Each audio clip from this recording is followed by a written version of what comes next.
আমার দেশে মেয়েরা এত সোজা, আর ছেলেরা এত পরিমাণ বাটপারি জানে। বাসর রাতে বলবে ধরবে মোহর 10 লাখ 20 লাখ, এভাবে বলবে দেখো মোহর তো এখন মুরব্বীরা ধরছে 10 লাখ এত টাকা, 20 লাখ এত টাকা। এখন আমি তো এখনো উপার্জন ওইভাবে করতে পারি না, অল্প স্বল্প ইনকাম।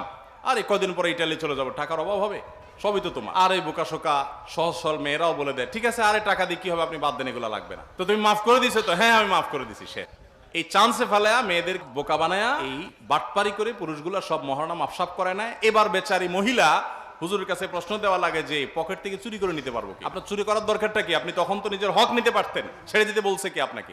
অবশ্য না ছেড়ে উপায় নাই, কারণ মহিলা যদি বাসরাতে বলে যে না চান্দু টাকা দেয়া ছাড়া কথা নাই, আগে মোহর পরিশোধ করো, তখন তো বলবে বাপরে বাপ এই মহিলার সাথে গড় করবো কেমনি, ওই বাসর থুয়া ছেলে পালাবে। আমাদের সমাজে মেয়েদের অধিকার আমরা নানাভাবে বলণ্ঠিত করি এবং নষ্ট করি, তাদের মোহর ঠিক মতো দেই না।